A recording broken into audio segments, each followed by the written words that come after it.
ప్రాంతానికి వచ్చేదానికి 12,000 మంది. మీరు అచ్చంగా యుద్ధం చేసేవాళ్ళు ఉంటారు, పరిచయం చేసేవాళ్ళు ఉంటారు. మనకి పరిచయం చేసే కొంతమంది దేవదూతలు తెలుసా? మనకి పరిచయం చేసే దేవదూతలు కూడా ఉన్నారు. ఒక దేవత అక్కడ ఒక వ్యక్తి వెళ్ళిపోయి ఎస్ఐ గారికి పరలోకం వెళ్ళిపోయి అక్కడ వాళ్ళ ఎదురుగా 6 రెక్కలు కలిగిన దేవదూతలు కనపడేదానికి సాష్టాంగా వాళ్ళ కాళ్ళ మీద పడతారు. ఎమ్మటి వెనక్కి వెళ్ళిపోయి అంటయ్యి, బాబు దేని పోయింది మాకు ఎందుకు తిప్పలు తెస్తారు, మీకు పరిచయం చేయడానికి మమ్మల్ని ఉంచాడు దేవుడు, మిమ్మల్ని తీసుకెళ్ళి అట్టి తిప్పాలి పరలోకం తిప్పడానికి, కానీ మీకు ఏ కావాలంటే తినడానికి కానీ తాగడానికి కానీ ఏ కావాలంటే అవి పెడతానికే కానీ మేము మీ చేత పూజ చేయించుకోవడానికి లేము. అవునా కదా? అలాగంటారు. ఎందుకు?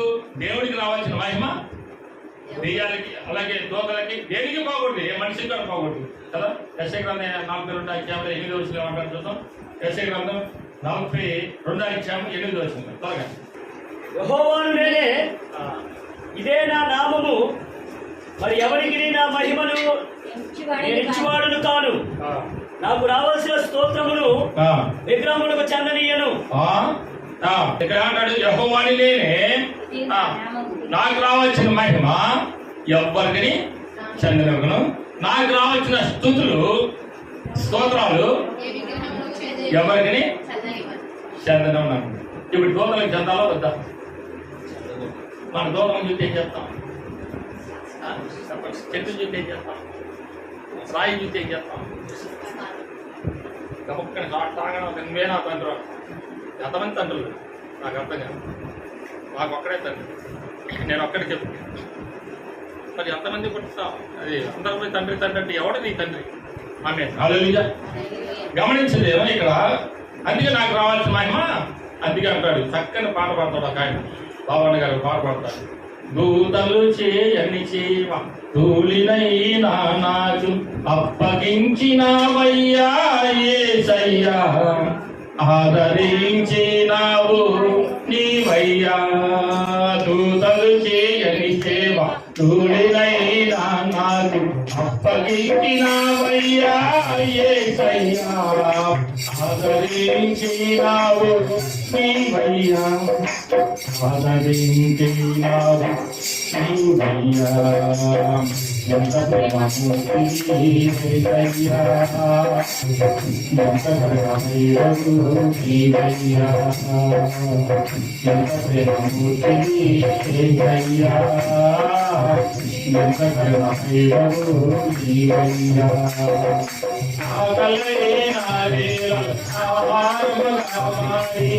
ఆకలి తీసేవో యేసయ్యా, నన్ను బ్రతికించావు నీవయ్యా.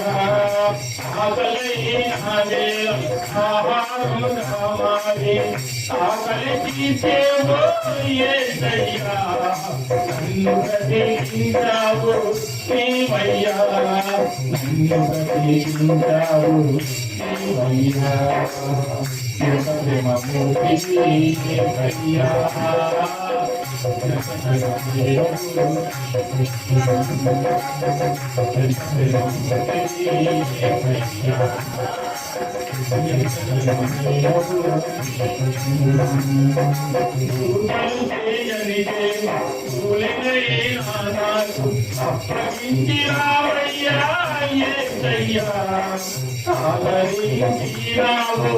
నీవయ్యా.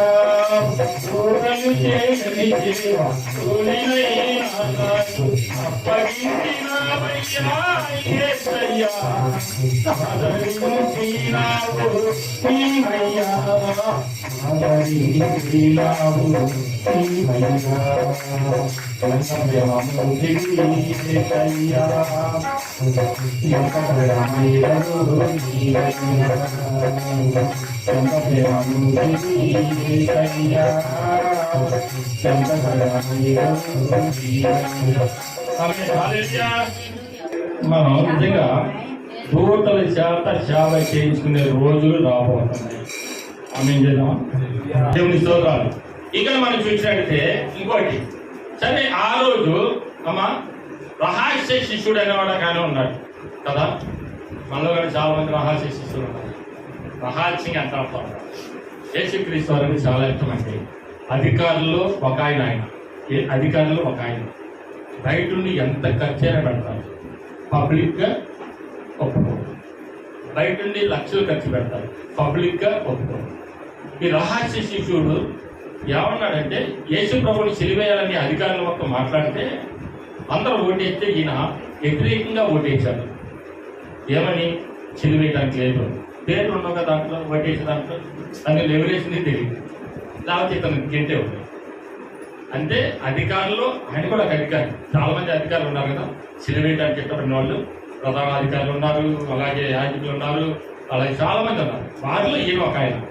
కానీ యేసుక్రీస్తు అంటే చాలా ప్రేమ. ఆయన రహస్య శిష్యుడు, అర్మత్తయ్య యేసేపు రహస్య శిష్యుడు. లాంటికి తెగించాడు, తెలుసా? లాంటికి తెగించాడు. ఏమని తెగించాడు అంటే యేసుక్రీస్తు వారు చనిపోయాడు, చనిపోయిన తర్వాత ఆ బాడీ నాకు చెప్పండి అన్నాడు. పిలాతు దగ్గరికి వెళ్ళి అడిగితే ఆయన నిద్రపోతాడు. ఏంటి? యేసు ప్రభు చనిపోయాడు, 6 గంటల్లోనే చనిపోయాడా? 3 రోజుల దాకా చనిపోయాడు లేకపోగాను. 3 రోజుల దాకా చనిపోయిన వ్యక్తి, ఎందుకంటే చిలివేయబడిన వాళ్ళు 3 రోజుల తర్వాత గొంతెండిపోయి పెట్ట మధ్యాహ్నం ఎండలో కాబట్టి, పగలు రేట్లు అక్కడే ఉంటారు కాబట్టి, చెరువులో వేలపడతా ఉంటారు కాబట్టి, ఆ రక్తం మొత్తం కాలిపోతుంది కాబట్టి, ఏమి తడి ఉండదు కాబట్టి ఈ శరీరం అంతా కూడా కలిసిపోయి ఎముకలు బయటపడి అందుకని వాళ్ళు చనిపోతారు. ఒకవేళ చనిపోకపోతే 3వ రోజు కూడా చనిపోకపోతే మోకాళ్ళు మొత్తం పల్లెతో కొట్టి ఎర్రగొట్టి చంపేస్తారు. అది లెక్క. చెరువులో వేలపడుతున్న వాళ్ళ యొక్క యూదుల యొక్క లెక్క, ఇజ్రాయెల్ దేశం యొక్క లెక్క ఏంటంటే అలా చంపుతారు వాళ్ళు. కానీ 6 గంటలే చనిపోయేదానికి పిలాతు ఆశ్చర్యపోతాడు. ఎమ్మంటే ప్రధాన యాజకుడిని పిలుస్తారు. పిలిచి ఏంటి చెప్తాడేది? అర్మత్తయ్య యేసేపు ఎందుకు చెప్తాడు అట్లాగా? అందుకని చనిపోయాడని చెప్తాడు, కానీ ఒకసారి నిర్ధారణ తెలుసుకున్నాను అంటాడు. అక్కడ పోయి నిర్ధారణ తేలిన తర్వాత వచ్చి నిజమేనంటే చనిపోయాడు, చదవాలి చనిపోలేదు, ఇద్దరు చనిపోలేదు, కానీ ఇద్దరు చనిపోయాడు అని చెప్పేసి అంటే కాబట్టి అతన్ని తీసుకొచ్చి అప్పుడు అంటాడు అర్మత్తయ్య యేసేపుకి, అదే నీకు ఆ బాడీకి ఇచ్చేసాను, ఇవేం తీసుకుని చేసుకోన్నాను. ఎందుకంటే పిలాతు కూడా చాలా ఇష్టం కాబట్టి. పిలాతు కూడా ఏమన్నాడు? అయ్యా తనలో ఏం దోషం కనపడలేదు, నా భార్య కూడా దర్శలో కనపడి తనలో ఏ దోషం లేదు, ఆయన ఎలాంటి పాపం చేయలేదు, అతనికి శిక్ష ఇవ్వకనని నాకు కబురు చేసింది, మిమ్మల్ని బట్టి చేశాను కాబట్టి అందుకని తనలో దోషం లేదని ఒప్పుకున్న వ్యక్తి పిలాతు. అందుకని పిలాతుకి అవకాశం దొరికింది ఎత్తానికి. అడిగినామంటే ఇచ్చేసి తీసుకెళ్ళి అన్నాడు.